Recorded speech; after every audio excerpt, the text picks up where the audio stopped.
All right. Welcome, everyone. I'm Stephan Spijkers. I'm the co-founder of PIMvendors.com. And in today's webinar, we're going to discuss the power of Agentic AI and MCP, really looking at the practical application of all the buzzwords you've been hearing about in the AI space. But before we go into that and before we do any further speaker introductions, just some quick housekeeping to get you all started. This is a session that is live, so you can interact with us, and you can do that by dropping comments in the comments section. So either on YouTube, where we are live, or on the LinkedIn channel, where we are live. Just put your comments there, and I'll try to weave them into the conversation. If you have any examples of your own that you would like to share, or questions for me or for Morten, you know where to find the comment section. Now, also, we'll be sharing a recording of this on our website, PIMvendors.com. That's where you'll find a lot more knowledge-based articles on, well, product data and AI, but also all the recaps of our previous webinars with Bluestone, with other vendors on our platform. You can find the different partner pages there, and you can also find ways to interact with us there. If you haven't been doing so already, follow us on LinkedIn and on YouTube, and we'll keep you posted on all the different webinars that we have in mind for you. And final thing is, we have an amazing event coming up in October with various partners already confirmed. We will have speakers from Picnic and Pandora, so the retailer in the Netherlands and Germany, plus the jewelry brand that we all love, plus confirmed solutions like Bluestone coming to showcase their solution and their customer case, it is a customer case focused event. So you will not get this usual partner pitches. It'll just be the cases that you'll be enjoying. Now, that is happening on October 6th. If you want more information, it is on productcontenteurope.com. So Product Content Europe. I hope to see you in October. I'm very much looking forward. Now, maybe first a quick round of introductions, Morten, and then I'll dive a bit deeper into why this is such an important topic to cover today and not in a year or two. Maybe could you quickly introduce yourselves, Morten? Yeah, hi guys, I'm Morten Næss. I'm the Chief Product and Innovation Officer at Bluestone PIM. I'm also heavily involved in the Mac Alliance, if you've heard of that thing. And also a huge AI nerd. And Stephan and I have been talking AI for years now, and we always seem to have a fun time with these sessions. So looking forward to it. I'm glad that you're here as the real Morten and not as a deepfake version today. Yeah. We've done that also, the deepfake version. But it is an interesting segue because we've been doing these events for 3 years now with a focus on, I would say, mostly entertainment value, right? So it's the deep fakes, it's voice changing or voice copying, the music creation that we discussed last time. Yeah. Still, it's great bar tricks, right? I've compared it previously to the beer drinking game phase of AI, right? So you used to have we had iPhones or smartphones, but we were using them. Well, we didn't have like integrated apps like Uber who connected the payment system plus geographical location and GPS plus internet connectivity together in a killer app. You just had the beer drinking game, and it feels like these apps where you can create, I don't know, a poem that was being read by Elon Musk to the tone of a Taylor Swift song. That's fun. It's entertainment. But I hope we're going to discuss something else here today. That is the plan, isn't it? I mean, there are the endless possibilities. And I think that what is interesting now is that what I want to talk about is that, everyone is doing AI translations and enrichments and analysis and all that, but they're sort of missing what's coming. So we can talk about that part of it, but we should also segue into what's happening in the future and where will this, I guess the era of Agentic PIM take us. Yeah. Let's start with sort of the different approaches, right? So we have, when we're talking about AI in PIM, in product information management, I think it has two sides or two approaches, basically. One is the more inside out approach where you are using AI tools to increase the efficiency and the speed of the process, right? And the whole product data process from onboarding, enrichment, publication has some great ways to integrate AI into that. And I think you already mentioned some, like translations. You could already do that with some AI. Now with large language models, you can do that with better instructions and culturally aware and contextually aware. So hypothetically, the results are better, but it's definitely faster than what it was before. I mean, you have the different you have some steps here, right?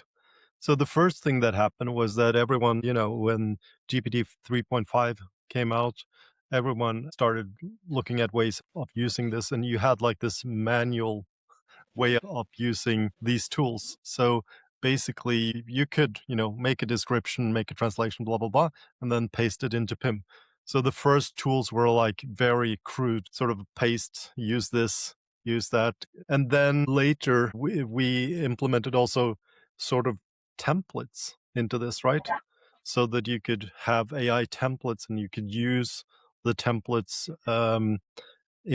so you didn't have to reinvent the prompts that you did and all that. And now the step that came, I guess, last year was that you automated that. You put the templates into rules engines, right?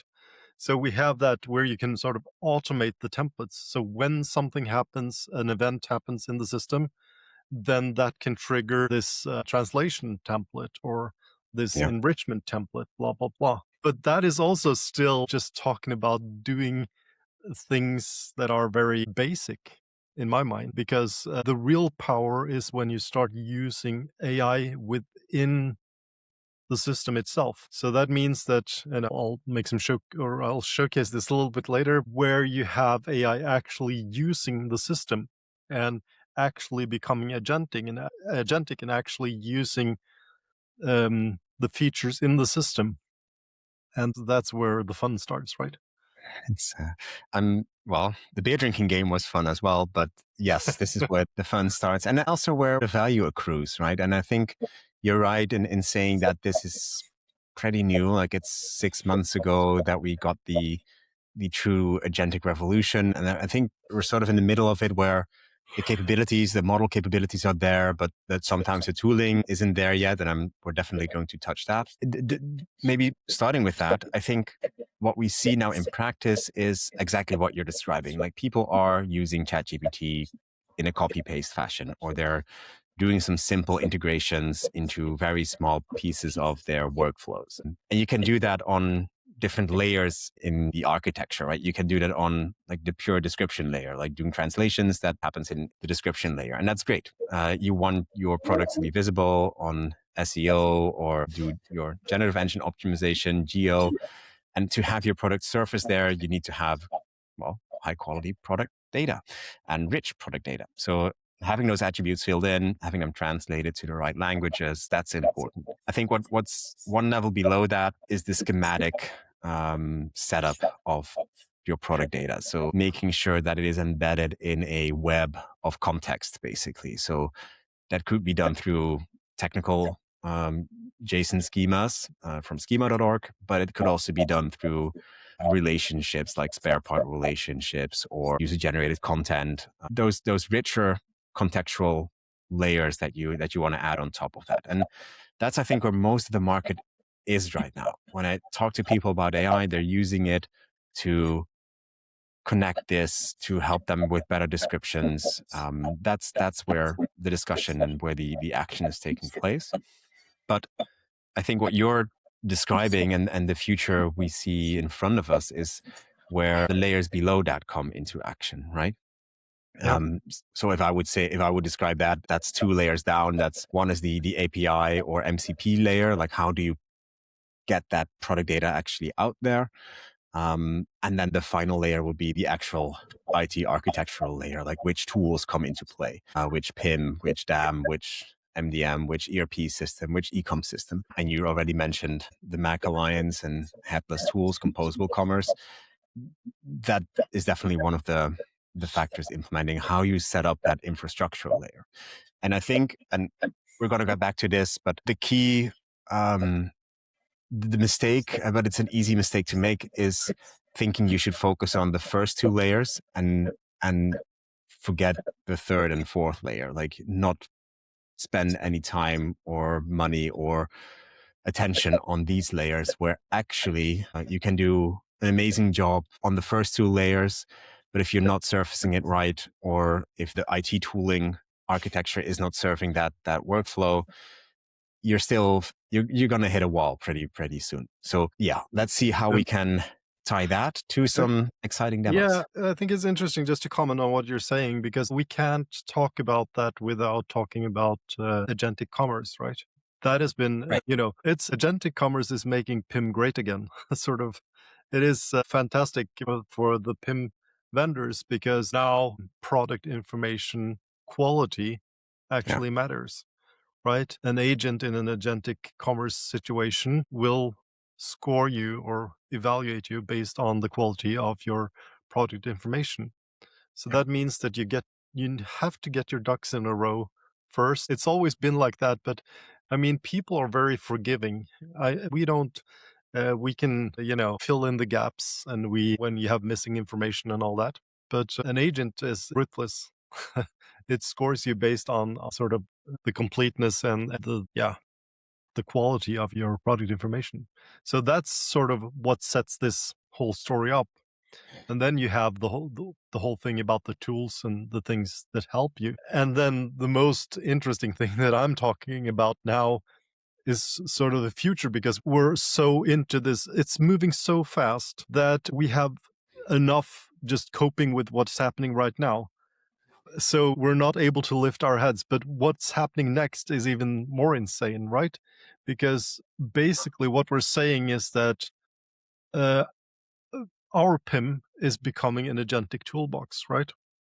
And why would you need to log on to Bluestone PIM UI? I mean, some users will need that, but the vast majority of usage will be agentic, right? It will be automated. It will be, of course, in the beginning, human in the loop, blah, blah, blah.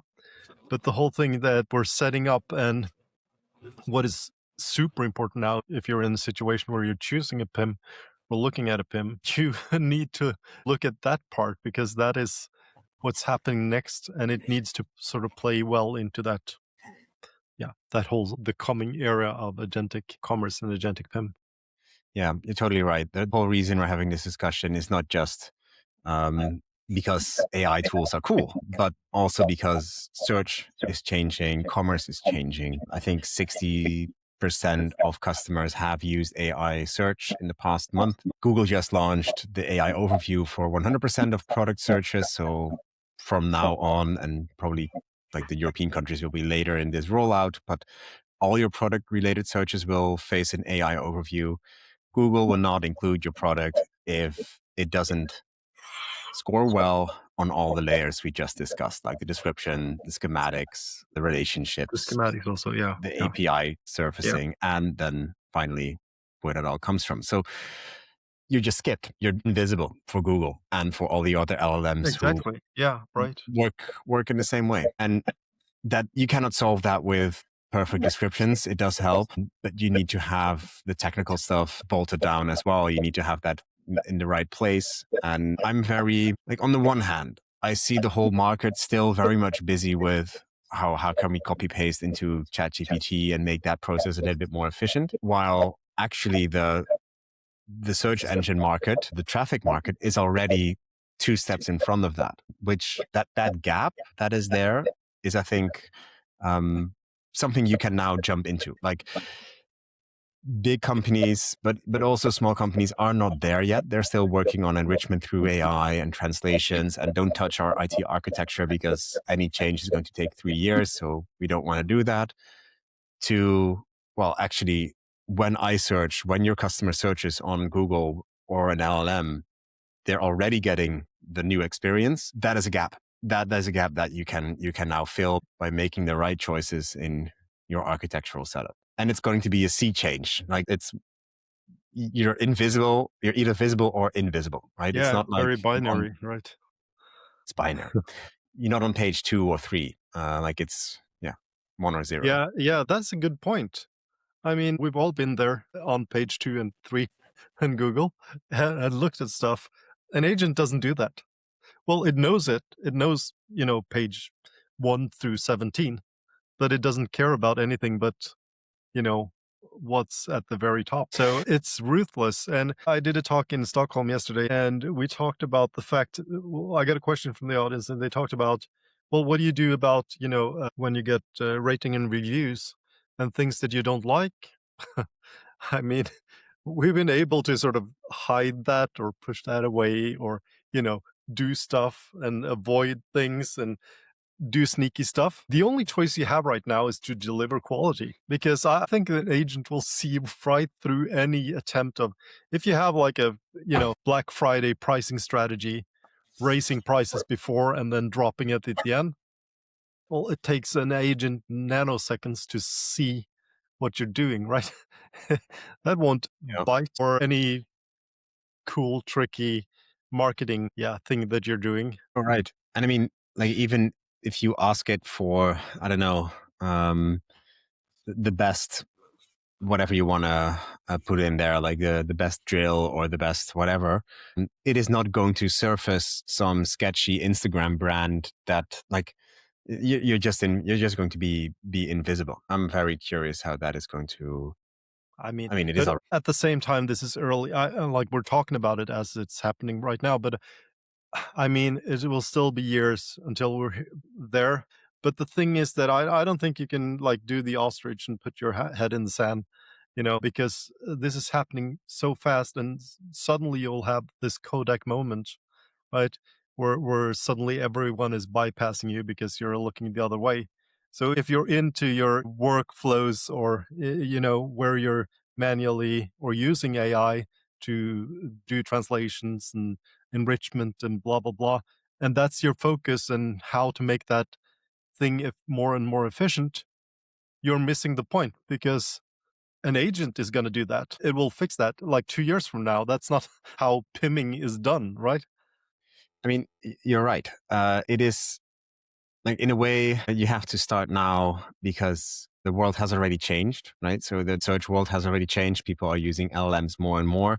There's going to be agentic commerce on top of that. Right now, we're just discussing, is your product going to be surfaced, and is someone going to make a conscious decision for one or the other? I think in 3 months from now, or maybe 6, or maybe 12, but pretty darn fast, we'll have agents actually buying stuff for you quickly, because I don't want to know or do a night of research on the best pruning equipment for in the garden. Like, that's not me. Maybe someone else has a very opinionated view on that and needs to do that full evening of research. That's fine. So that is happening at lightning speed. While at the same time, architectural changes in the organization and process changes in the organizations are moving at glacial speeds. And I think that's why we need to act now, right? You're right. That is not going to change overnight, but the Kodak moment is already developing. Like, there are going to be a lot of Kodak moments. Yeah. Yeah, it's there. And that's what people need to realize, is that you need to be aware. You need to start thinking about this, because it is really mind blowing what's going on. And I think that both you and I, we use so much or so many AI tools and stuff like that. So we're in the midst of it. But I had a good example of a colleague of mine he used to be a coder, right? And never tried vibe coding until 3 weeks ago, right? He was absolutely blown away, right? Because he had never like really tried it. He was like, yeah, blah, blah, blah, whatever.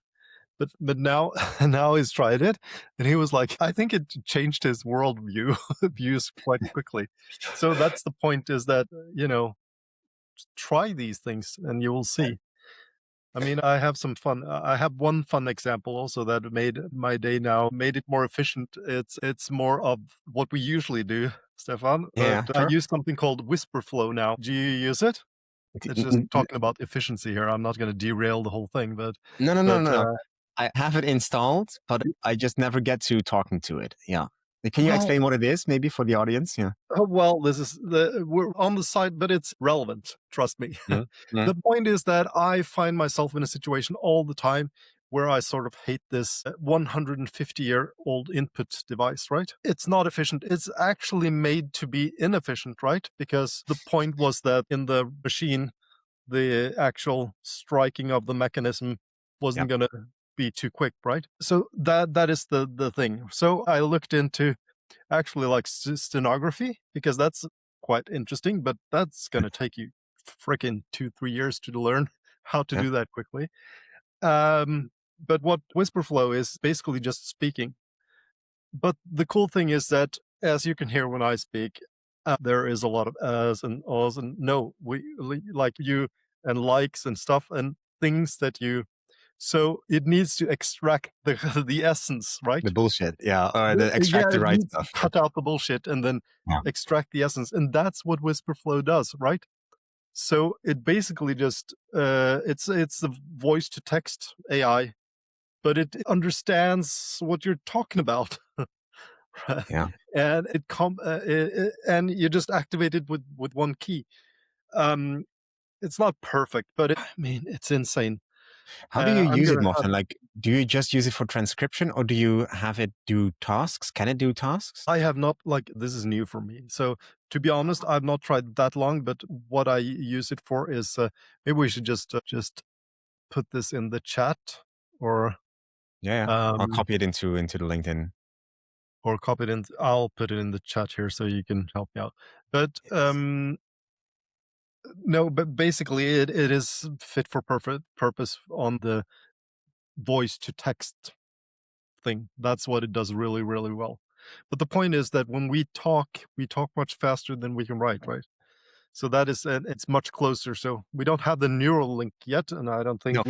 we should, or maybe down the line I would want a neural link. But Yeah. in the meantime, it's pretty cool what's happening Okay. there. So in this similar vein, and then we'll head on over back to sort of how you can use this in the product data space, In the but PIM, yeah, in the PIM space is um, you've seen probably the announcement of Andrej Karpathy joining Claude, right? Maybe not. He has some history in the machine learning, reinforcement learning space, having worked for I think all of the major players in the past 5 to 10 years.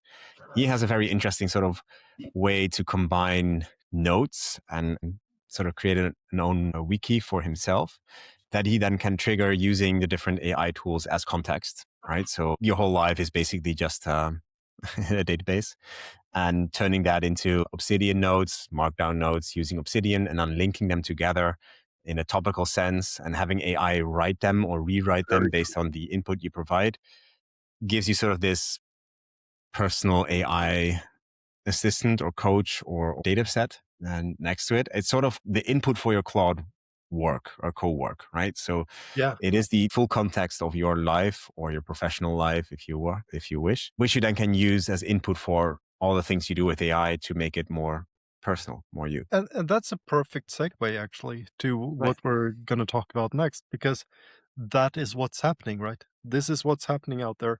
Is I can see that the dashboard of Claude and GPT and Gemini, but mostly Claude, is something that I spend more and more time with, right? And it's my go-to daily thing, and I want everything to be connected to that. So what you're talking about there, organizing your day. Well, what about my PIM? What about Mm. my product information? I want that also to be able to interact with that system, and that's exactly what we've done, and that's exactly what Bluestone's, the strongest point of Bluestone is, because everything in Bluestone is available through APIs, right? And everything will be. We're building MCP tools for all these. We have 70-ish now, but still building. There is also this problem with context window not handling too many tools at the same time. So we're trying to follow the development there really, closely. But Yeah. that's what's happening, right? Because in the future, will, if you have, let's say you have like a new supplier coming in with a new range of products, and then I can basically then use my Whisperflow app and talk with it in the car and say, look, I have a new Excel sheet from a new supplier in my inbox. Find that and please upload it to Bluestone. Run the AI enrich until it reaches 100% completeness. And when it's done, please publish this to the Shopify channel, Right. whatever. Yeah. And people thinking like that is like so far away that is like almost possible right now, Yes. right? Yes. We can see where it's going. It's going to be like that. Yeah.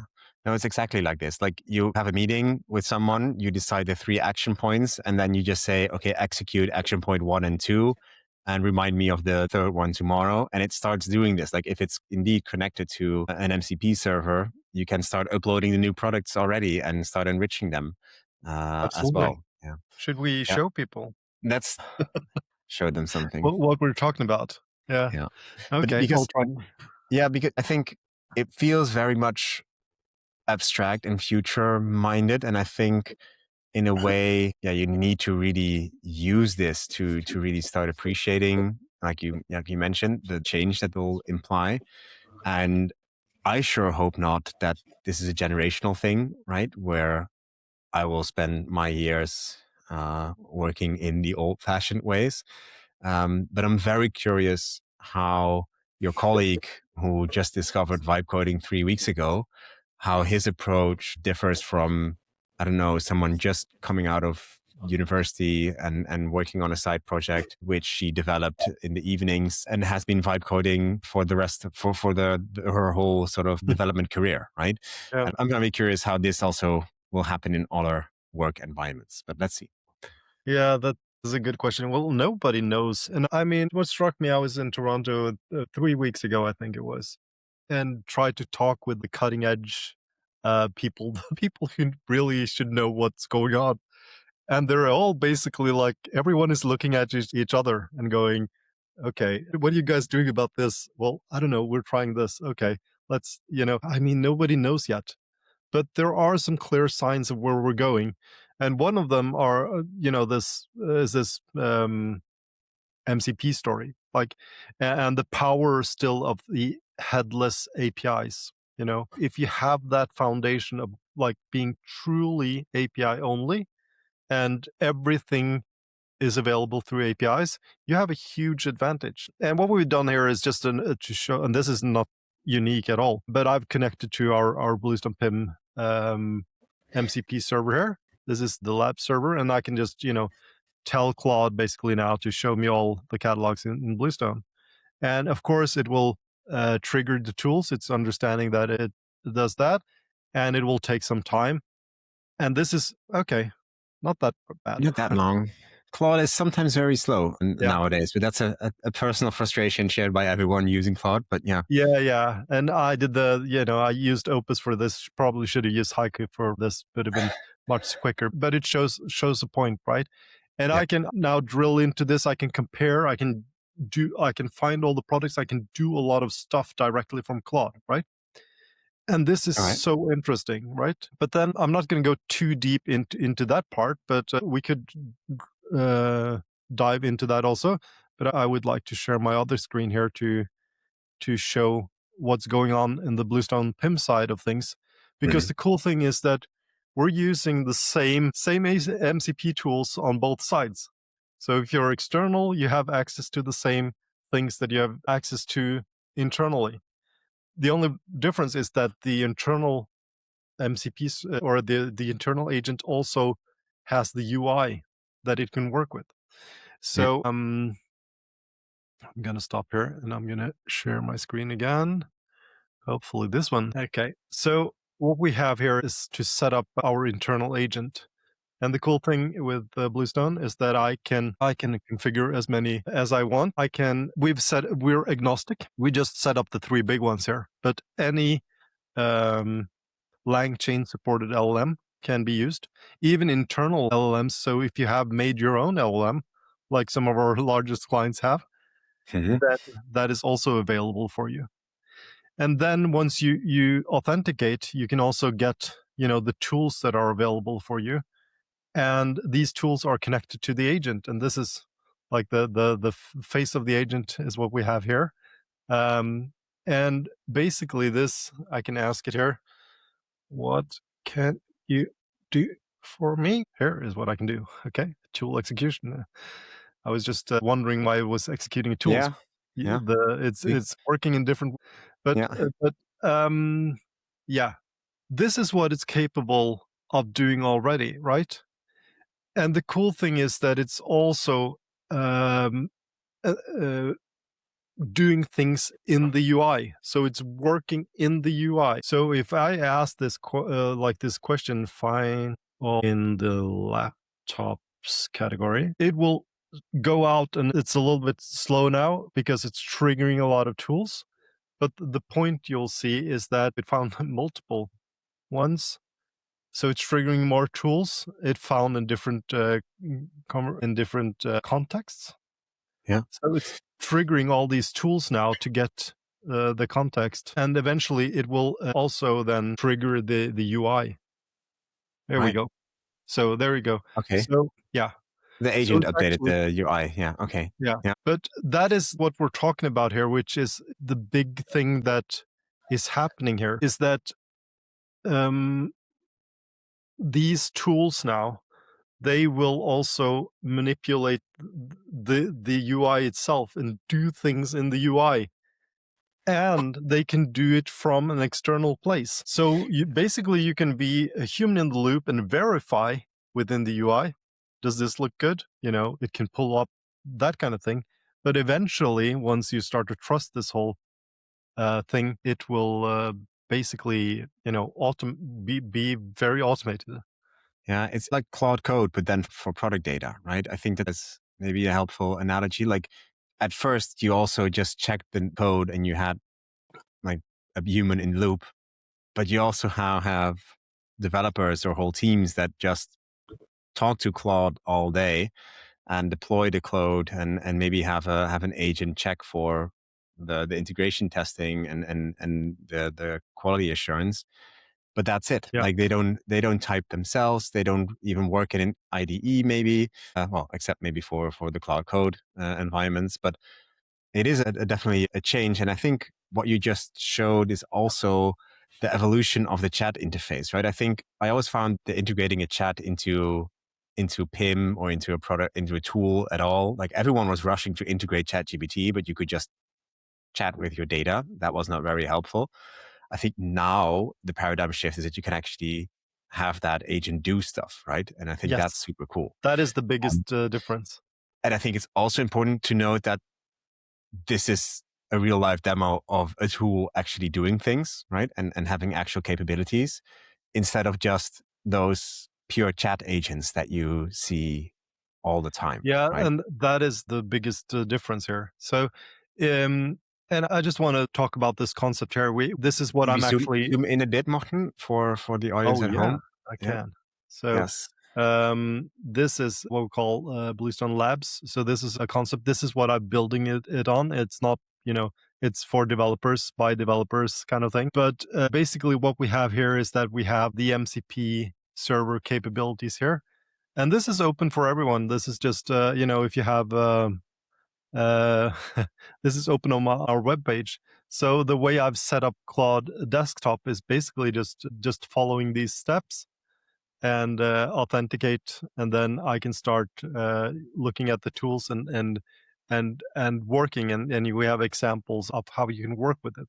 And that was my next example. What I wanted to show you is that based on this, let's zoom a little bit again. But the point is that SaaS is becoming a toolbox, right? And because all of our backend APIs are available, I can basically build a new UI in an afternoon on top of this. So what I've done here is that I've made a skill, a Bluestone PIM UI development skill. And this I can call directly from Claude, and then I can make these UIs. So this is just Claude Code using the Bluestone PIM MCP servers, and we can make fit-for-purpose UIs for everything. So the first thing I made was, let's see what an AI PIM could look like, So this kind of thing where you can show all products, right? And this is actually this is actually happening. This is a product, it's a PIM. And I can even go in here and I can edit the data, right? And this UI was built by Claude for... It's built by Claude on top of Bluestone PIM. Yeah.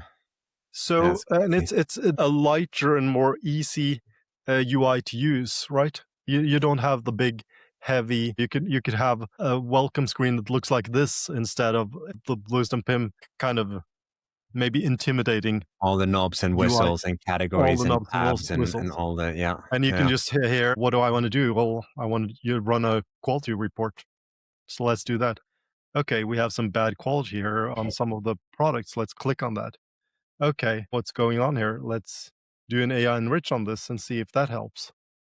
Okay, cool. Let's apply the suggestions, right? This kind of thing is happening, right? Morten, I see you clicking way too much. You should just be talking with Whisperflow, not. Yeah. I mean, you get where this is going, right? And then I have made a data view because you need to know the truth, right? So you need to have the view of your data. And I also made a DAM.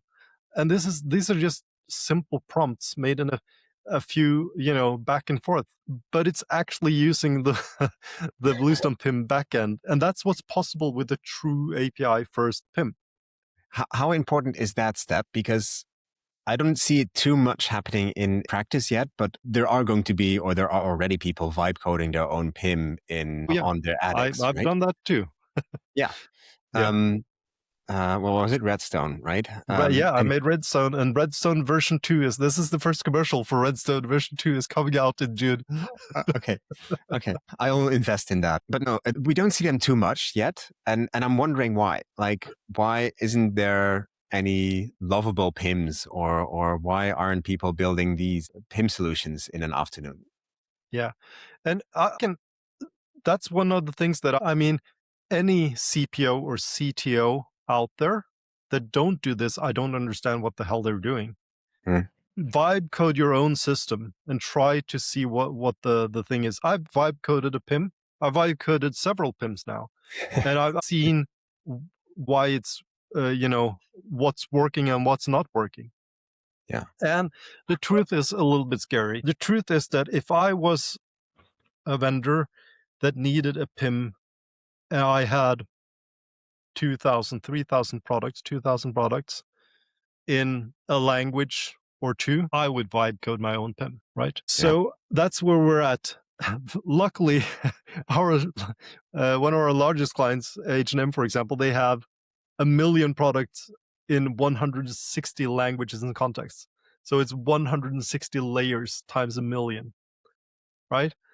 And that complexity is so far out of reach for vibe coding. Of course, that will also, be fixed. But I think that it's not worth it. And that's why I have what I have on my screen now. SaaS is becoming a toolbox because it's not worth the tokens to make a PIM that is actually scalable to that extent that you actually need for a proper enterprise global PIM. I mean, it's going to cost you so much in tokens that it's not even worth, and it's too complex. It's much cheaper and easier to just rely on people who know what they're talking about and using their toolbox and calling their toolbox. And that's where we're going, right? But build on that what you do need, right? So your sales managers don't need to see the whole multi-layer complexity of all your product data. They just need a catalog for their customers. Exactly. And that's what this is, right? So, I have if you're a product manager, I just vibe coded a thing here for your structure. And then you can go in here and look at your catalog for you as a product manager. And you can see that, okay, I have some gaps here and I have some critical gaps. Let's go into this and click here. And what's missing? Item number here. Okay. Let's add that and let's add a material. This is pasta material, Sure. And it's saving that and updating. And now it's on to next. Okay, now it got a new score. The pasta got a new score. So it's better. I mean, this is not even the future. This is now. Yeah. We can build custom fit for purpose UIs for each and every persona. I want to tell you a quick story there. A guy I met in Toronto that I talked about, he said that what they'd been at a company offsite, small sales team, 7 people. They were assigned a backend developer who had made CRM backend. What their goal was as sales people was during 3 days to vibe code a front end CRM. And he told me that he'd been in sales for 27 years. He had never had a better CRM, right? That's that's where we're going. UIs are becoming the new thing. Or even if you have this is vibe coded at the airport yesterday, just a prompt before I left. It would be cool to have a mobile view for this where you could scan a QR code or something. Yeah.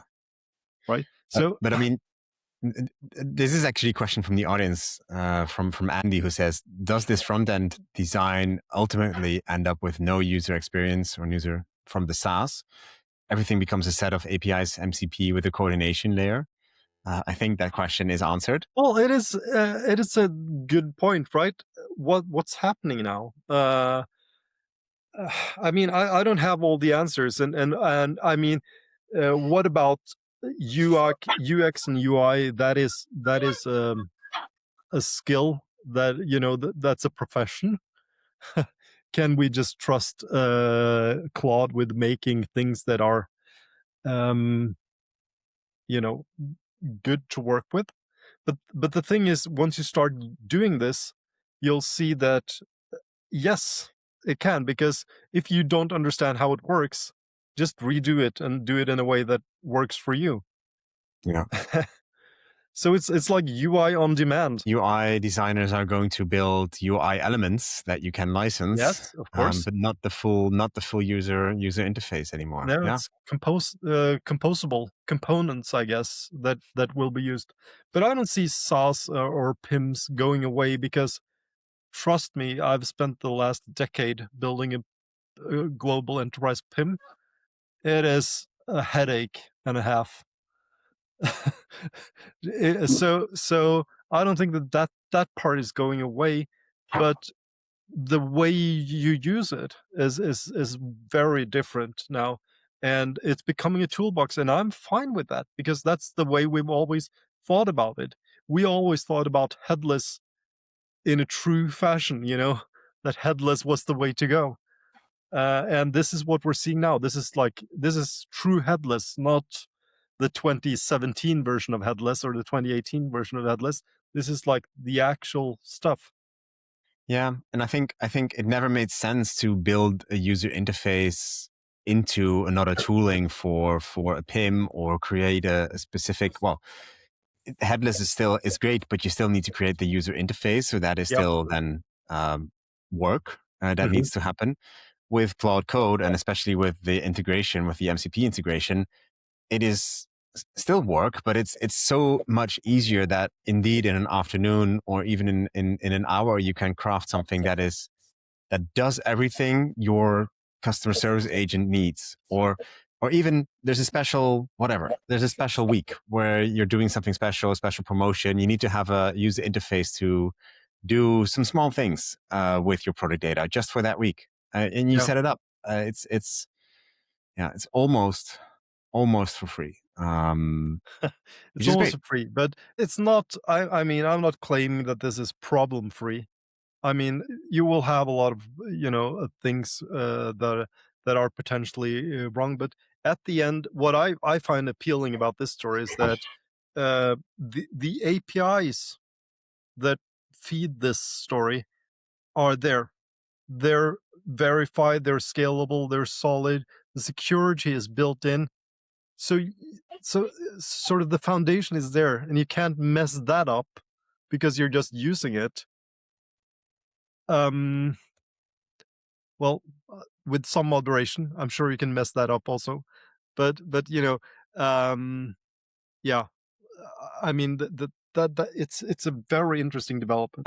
That's for sure. I think Andy has a follow-up question. So his concern is when creating a user interface. So when vibe coding a front end, basically vibe coding a user interface, he says there needs to be a set of contracts to really constrain the user experience on demand, which I think in a way was already what you were saying. Like there needs to be, yeah. I mean, the APIs and the usage capabilities are set. So, for example, if you use Bluestone, then these contracts are set through the limits of the APIs, the usage limits that are set up, and also the security that are built into the APIs. So in a way, the RPS, for example, if you need more RPS, you can buy more RPS, of course. Yeah. So in some sense, it's somewhat taken care of, but I don't claim to have all the answers. I'm just saying this has to be the way it's going. And I'm sure future us will figure this out. That's what I'm claiming.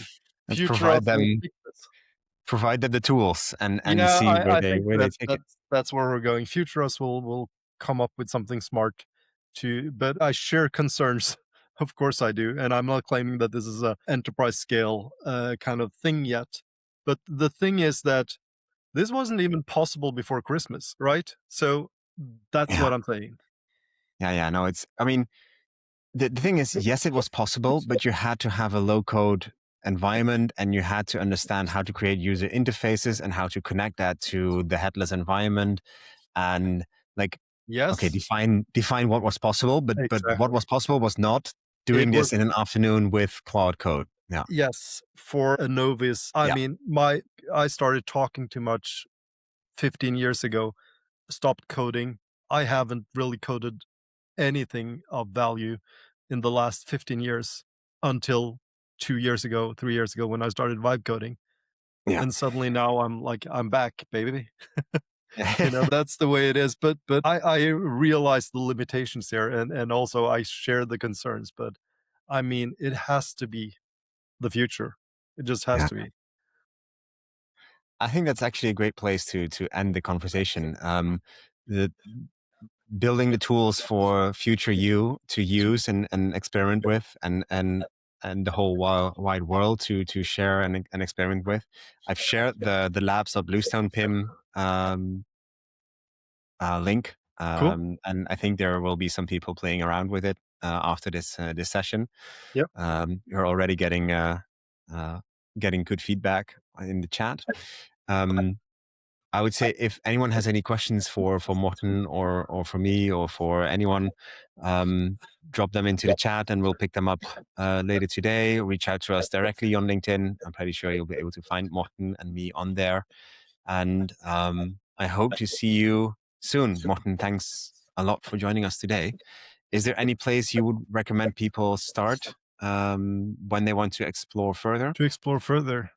I mean, I get that almost every day, that question, but I think that it doesn't matter where I mean, you just have to start somewhere and don't give up in the first, but start talking with Claude about this. And I mean, if you're curious about or you don't understand what you're doing, well, say that to the AI.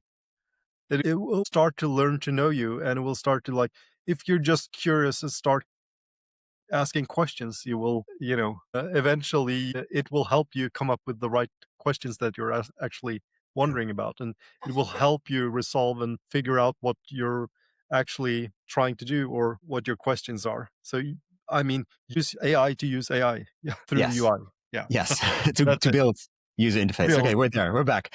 We're back. No, I think I fully agree with you.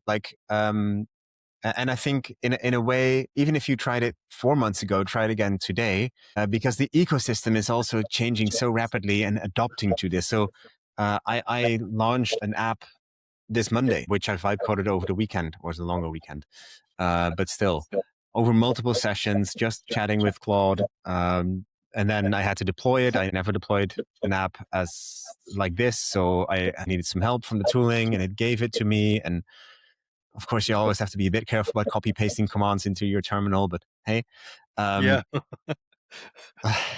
But anyway, nothing happened. Nothing bad happened this time. But just try. Indeed, I agree with you. If you're a CPO or a CTO or CIO, start doing this right away and just experience how it is working. And then I think what you're doing is right. Build the tools for future you. I think that is sort of build the foundation where that future world is built on. Yeah. All right. Glad that we got that nailed down. Thanks a lot, Morten. Thanks again.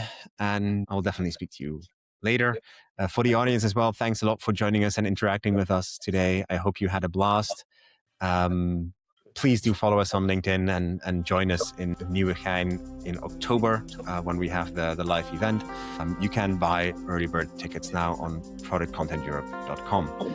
And see you in the next session. Have a great day. Bye-bye.